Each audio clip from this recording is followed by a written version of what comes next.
It's disappointing to me that although the title of this hearing implies a much needed discussion, we're likely going to be forced to listen to transphobic bigotry. Ranking Member Lee, if my testimony makes me transphobic, then I believe your opening monologue makes you a misogynist.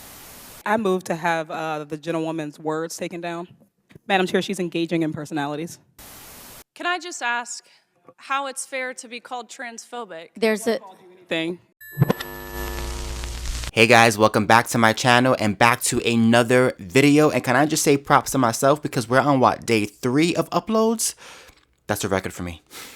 So today we're going to be talking about the amazing GOAT, the greatest of all time, Riley Gaines. Now for those who may not know, Riley Gaines used to be a collegiate swimmer and she actually swam against this dude who famously or infamously beat most of the collegiate women that he swam against. Now, as we all know, when Leah was a boy, Leah was very mediocre as a male swimmer. And then all of a sudden, when he became a she, shot up to the top and beat some amazing female swimmers, including 2 who were former Olympians. Yeah. So after Riley went through that experience, it forced her to become an activist because as she looked around, nobody was really fighting for biological women in female spaces when it comes to sports. They just weren't. Because if you say anything about this issue, you get accused of being a transphobic person. So Riley decided to speak up about this, to advocate for this, and she's been going to Congress now for quite some time, speaking up about this very issue that she knows firsthand all about. Because unlike the people on the left in Congress, Riley Gaines understands that there are biological differences between men and women, and that men do have a certain advantage when it comes to physical sports against women, regardless of how they identify. So last week, Riley spoke to Congress like she's been doing for quite some time and was talking about this very topic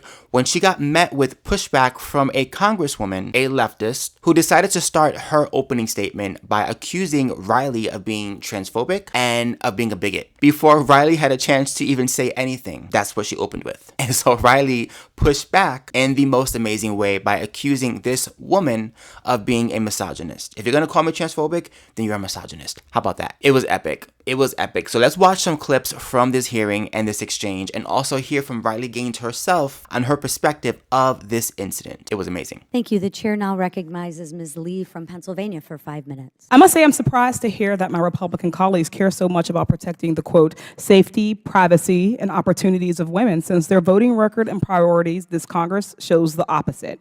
A report released last year in conjunction with the 50th anniversary of Title IX found that men's athletic programs received more than twice as many resources as women's programs in 2020, and that expenditures for recruiting and compensating head coaches and assistant coaches favored male athletes nearly 3 to 1.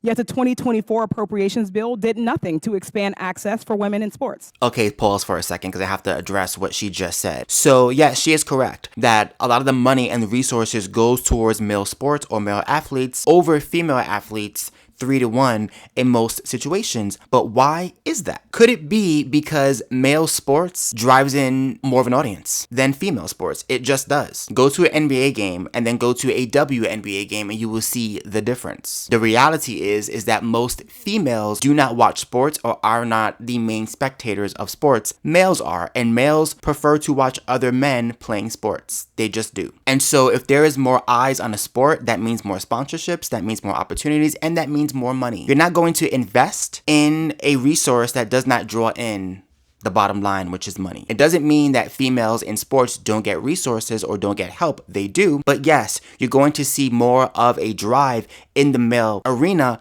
because men drive more money when it comes to sponsorships, when it comes to opportunities, when it comes to spectators. They just do. If that upsets you as a female, then how about, Congresswoman, you go buy some tickets to the WNBA and support female athletes and watch more female sports on TV because their ratings are much lower than the men. Although I will say that in some sports, it is starting to pick up, like in soccer or football everywhere else in the world.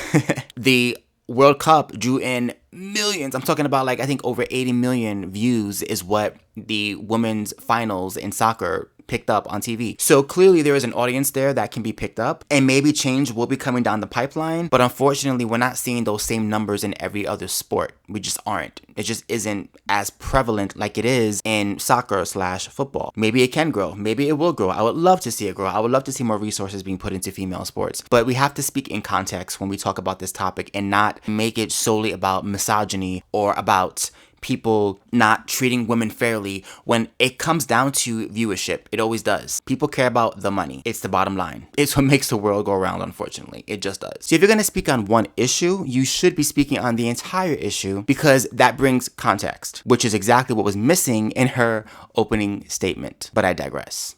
Isn't there a risk that banning transgender athletes could lead to privacy violations, either through requiring documentation or invasive examinations? There is a deep worry there, and some states have passed that sort of sex verification law, which would subject all women and girls to those sorts of examinations. Oh, you mean the violation that every person competing in female biological sports should be a biological female? That discrimination? How dare they? I'm offended to see hatred and bigotry wrapped up in faux concerns about women and girls. We're talking about children wanting to play sports, wanting to feel included and accepted. It's disappointing to me that although the title of this hearing implies a much needed discussion, we're likely going to be forced to listen to transphobic bigotry. And Ranking Member Lee, if my testimony makes me transphobic, then I believe your opening monologue makes you a misogynist. Thank you. Madam Chair, she's engaging in personalities. Can I just ask how it's fair to be called transphobic? There's a Thing. I would say men disguising themselves as women are engaging in personalities. Order.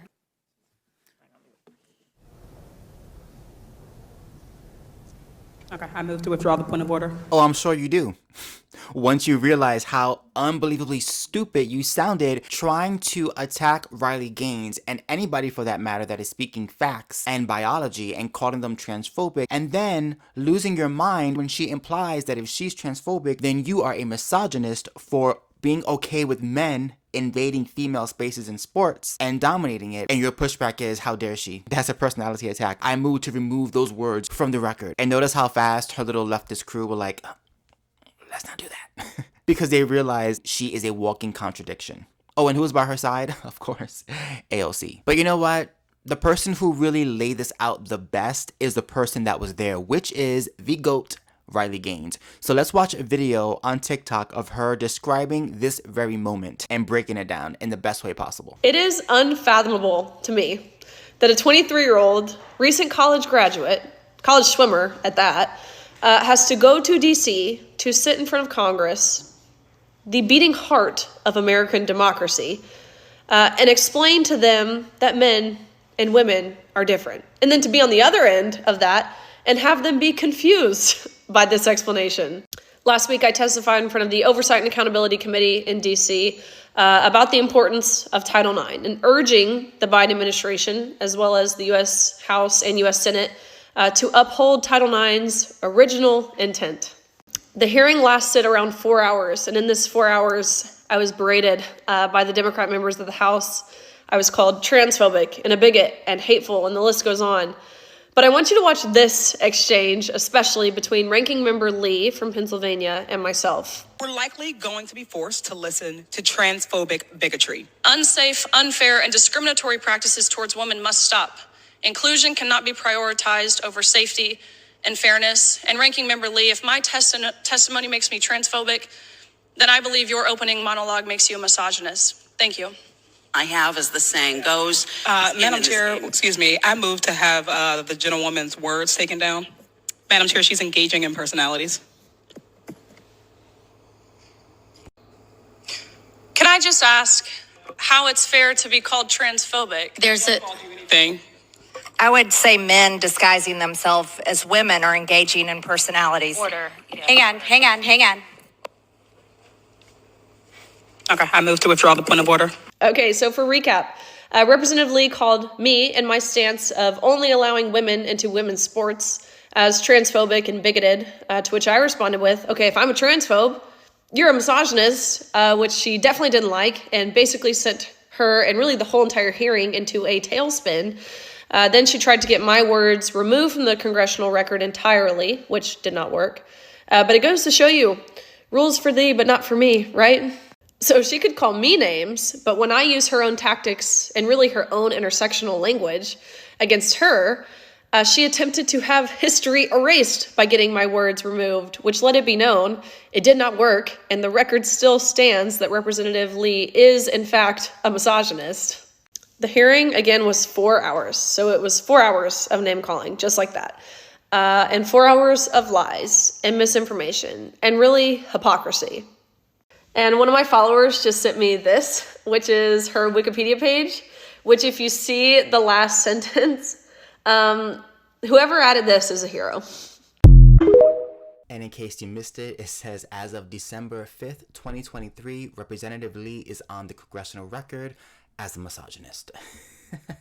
You know, what's even worse is that this representative had the nerve to do what they always do on the left, which is somehow make the trans issue regarding sports a race issue. Oh yeah, she went there. Watch this. We've seen these same misguided arguments before, rooted in false stereotypes, when athletes of color tried to integrate white sports leagues who were accused of taking away opportunities from white athletes. Black women in sports, whether they are cis, trans, or intersex, constantly encounter shifting rules and expectations as a reprimand for their success. They are accused of doping or cheating in order to win. People make cruel remarks about their perceived femininity and create racist depictions of their physicality, all in attempts to discourage and exclude them from competing, and ultimately to keep them from winning. They were wrong then, and they're wrong now. It's amazing how these particular black women who reached the pinnacle of the Olympics, winning gold medals, some of them numerous times, as well as silvers and bronzes and breaking records, it's amazing how these black athletes, these black female athletes, were dehumanized, had their medals taken away from them, had no opportunities, were treated unfairly, were at the bottom of the rankings, didn't get any sponsorships, haven't made any money, aren't successful athletes, aren't successful entrepreneurs, aren't the pinnacle of legends. None of them, because they're all black. Except that actually isn't true. Oops. Let me explain to you why Representative Lee's argument is so flawed. Was there discrimination against black Americans? Yes, abso-freaking-lutely. All you have to do is look back at the 60s and beyond and see how black athletes were treated in this country when they tried to compete for this country and won golds. They were mistreated, they were dehumanized, they were segregated, they went through hell. But guess what? Things changed. They changed drastically. And if you look at the world today compared to where we were back in the 60s and back during the Jim Crow era, it's like night and day. Black athletes dominate sports. Black athletes are at the top of the food chain when it comes to amazingness and when it comes to athleticism and when it comes to accomplishments and gold medals and broken records. You will see a plethora of black athletes, including black female athletes. So this idea that it's okay to discriminate against biological females in sports because if you speak out against trans identifying men, then that is the same as speaking out against black women. To me, that is the greatest insult to black women because black women are biological females. Black women understand the biological female experience. Black women competing in sports are competing or should be competing against other females of different races. It doesn't really matter. At the end of the day, it comes down to your athletic ability as a female athlete. So to sit here and say that trans identifying men are in the same category as black biological females is such a slap in the face. Because the experience of a black female, the fight of a black female, the athleticism of a black female, it's a completely different experience. It's a completely different body to a man. And to try and mesh the two as one is embarrassing, especially given the fact that this woman who is saying this is a black female. So Representative Lee, are you trying to say that you are no different than a white man who identifies as a woman? That your experience and his experience is the same thing? Because how he identifies trumps everything else? No, it doesn't. That would be ridiculous. So no. Comparing the trans activist perspective with black activism and the history of sports when it comes to black females is such an asinine thing to do because they do not compare at all. They don't. See, one group didn't have a choice. They were born black and they succeeded despite discrimination. The other group decided by choice to transition into a different gender that was not their own. It's just embarrassing that she would even try and co-opt trans people with the history of black women in sports, and how she completely diluted the conversation because people dope of all different races. Look at Russia. Russia literally has been banned from competing at the Olympics because of a statewide doping scandal. And last I checked, Russians are white. But yes, we all know that the left loves to weaponize race. It is their go-to for everything. So of course, somehow, some way, transphobia is correlated with racism. Of course it is. Of course it is. Because why wouldn't it be? What other talking point would she have if she didn't jump to that conclusion? Unfortunately for her, I have a lot more respect for black people and for black women and their experience. And I will not degrade them and denigrate them to that of being the same or having the same struggles as a biological man who wants to play woman face. Not the same thing. Guys, let me know in the comments down below what you think of this situation, of this topic. Do you think that this representative was completely out of line? How she tried to accuse Riley Gaines of being a transphobe, but when Riley Gaines switched it up on her, it was a problem. It was a problem. I think I know what you guys think, but I still want to hear it in the comments down below, so don't be a stranger. If you guys enjoy my content, please do not forget to like, comment, and subscribe. Don't forget to hit my notification bell so you know when I post a brand new video. I am also available on all social media platforms under CurlyBoyChuck, including on X, also known as Twitter, Instagram, and on TikTok. Until next time, peace.